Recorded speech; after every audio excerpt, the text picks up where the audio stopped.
में साधना मार्ग में सबसे बड़ा पतन का कारण क्या है बताइए। आप जब भक्ति पथ पर चलने लग जाते हैं, कंठी माला पहनने लग जाते हैं, तिलक धारण करने लग जाते हैं, सेवा घर में करने लग जाते हैं, कथा सुनने लग जाते हैं, आप नित्य भक्ति मार्ग का पालन करने लग जाते हैं, उसमें सबसे बड़ी बाधा क्या आती है जिसके कारण भक्ति मार्ग छूट जाता है, भक्ति मार्ग में गिरावट आ जाती है? बताइए सबसे बड़ी बाधा क्या है? क्या? वैष्णव अपराध। निश्चित सबकी अपनी अपनी बात है। वैष्णव अपराध भी बिल्कुल सही उत्तर है, प्रतिष्ठा की इच्छा भी एक सही उत्तर है, और भी जो भी उत्तर हैं आपके, पर इन सब का स्रोत क्या है? ये वैष्णव अपराध करने का हमारे अंदर भाव आ कैसे जाता है? अपनी प्रतिष्ठा मान की इच्छा हमारे चित्त में आ कहां से जाती है? भक्ति मार्ग में एक ऐसा भाव है जिसकी वजह से हमारा पतन होने लग जाता है, और वो भाव है आडंबर। जब भक्ति आडंबर में परिवर्तित हो जाती है, भक्ति दंभ में परिवर्तित हो जाती है। किसमें? दंभ। आपने प्रारंभ तो किया था भक्ति मार्ग से, पर आपकी भक्ति को देख के 4 लोगों ने प्रशंसा कर दी। अब उसके बाद क्या हुआ? वही दंभ होने लगा। दंभ मतलब अब वो वास्तविकता नहीं, अब वो केवल दिखावा मात्र है। आपने क्षणिक भी, एक क्षण के लिए भी दिखावा किया भक्ति मार्ग में, तो दंभ के आते ही वैष्णव अपराध भी आप करने लग जाओगे, नाम के प्रति अपराध भी आपसे बनेगा, धाम के प्रति अपराध भी आपसे बनेगा, लीला के प्रति अपराध भी आपसे बनेगा, और कथा के प्रति अपराध भी आपसे बनेगा। इसलिए आपके चित्त में कोई भी अपराध की भावना, किसी भी प्रकार की मान प्रतिष्ठा की भावना, दोष देखने की भावना, वैष्णव अपराध की भावना चित्त में आ रही है, तो निश्चित ही आपके चित्त में कहीं ना कहीं दंभ है।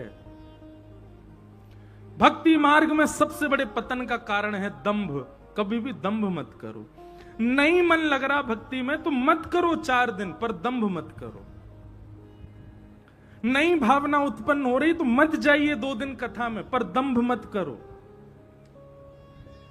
दंभ का मतलब यह नहीं होता कि मन नहीं कर रहा कथा, आपका मन नहीं हो रहा कि कथा में नहीं जाना, अभी मन नहीं हो रहा, लेकिन फिर भी आपने ये विचार किया कोई बात नहीं, मन नहीं हो रहा फिर भी चलो, ये दंभ नहीं है। दंभ किसको कहते हैं? मन नहीं हो रहा कथा में जाने का, पर ओहो पड़ोसी भी जा रहा है, वो भी जा रहे हैं, ओ मेरे रिश्तेदार भी आ रहे हैं, वो लोग वहां जाएंगे, और वहां जाकर के जब मुझको नहीं देखेंगे तो उनके मन में आएगा कथा हो रही है, वो नहीं आ रहा। इस भावना से कथा में आना, यही दंभ है।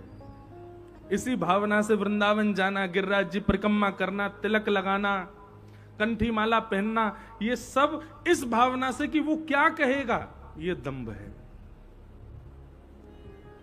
हम धोती पहनते हैं, अब धोती पहनने के बाद में अब मन में कभी कोई, कई बार घर में कई बच्चे होते हैं, कई परिवार के दूर के रिश्तेदार नातेदार आते हैं, वो लोग कहते हैं अरे घर का ही तो कार्यक्रम है, अब तो आप पैंट पहन लो, अब तो आप ये पहन। मैंने कहा क्यों? ये दंभ है क्या कि भारी पहन के रखना, घर में नहीं पहनना है?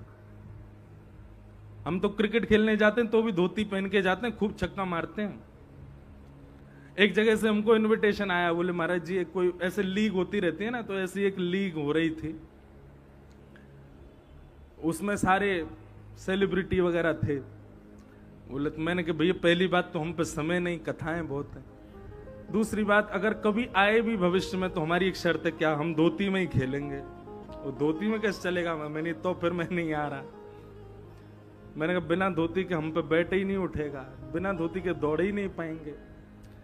तो दंभ कब हो जाता है? जब आप वैष्णव रूप, वैष्णव भाव, नाम जप, कथा, सेवा, इसके प्रति अपना भाव ना रख के किसी को दिखाने का भाव रखते हैं, यही दंभ है। और क्षमा कीजिएगा आजकल इसकी मात्रा बहुत बढ़ गई है वैष्णवों में। आप अब तिलक इसलिए नहीं लगा रहे क्योंकि आपकी गुरु परंपरा है, आप तिलक इसलिए नहीं लगा रहे क्योंकि आपको प्रतिष्ठा है, आप तिलक इसलिए नहीं लगा रहे क्योंकि आपका सौभाग्य है, आप तिलक इसलिए लगा रहे हो कि उसको दिखाना है, उसको बताना है। ये दंभ है। और आज ही इस बात को जीवन में अपना लीजिए, दंभ युक्त होकर के भक्ति मार्ग में नहीं जाना है। अगर आपके चित्त में दंभ उत्पन्न हो गया तो सारे दोष आएंगे जो भक्ति मार्ग में आते। दंभ कौन है पता है? ये ब्रह्मा जी का नाती है। कौन है? ब्रह्मा जी के पीठ से उत्पन्न हुए भगवान ब्रह्मा जी के पुत्र पाप, और उन्हीं के पुत्र का नाम है दंभ। तो एक बार सुनो दंभ किसको कहते हैं। एक बार ब्रह्मा जी के नाती ने अपने पिताजी से कहा, बोले हम दादाजी से मिलने जा रहे हैं। सब लोग इधर देखो ध्यान से। तो पिताजी ने कहा, हाँ बेटा जाओ। तो ब्रह्मलोक गया दंभ अपने दादाजी से मिलने, ब्रह्मा जी से मिलने। कैसे गया? बढ़िया त्रिपुंड लगाया, चौड़ी चोटी रखी, गले में खूब सारी मालाएं पहन ली, नीचे धोती पहन ली, खड़ाऊ पहन लिए, वेद मंत्र उच्चारण करता हुआ कमंडल हाथ में लेकर के महाराज माला इतनी तीव्र गति से चल रही है कि एक क्षण में जाने कितनी मालाएं कर ले रहा है। यही तो दंभ है। कई लोगों को हमने देखा है, किसी की हम निंदा नहीं कर रहे हैं, पर वो गाली गलौज भी चल रही है, फिर भी हाथ में माला चली रही है, इसको खींचे ही जा रहे हैं। तो दंभ भी ऐसे ही जा रहा था ब्रह्मा जी से मिलने, नाम जब चल ही रहा है, और सामने कोई आ जाए तुरंत दंभ रुक जाए, पहले कमंडल से पानी छिड़के फिर आगे बढ़े।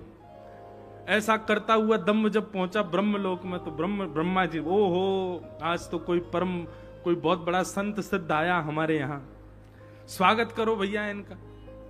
स्वागत करके दंभ को वहां पर लाया गया।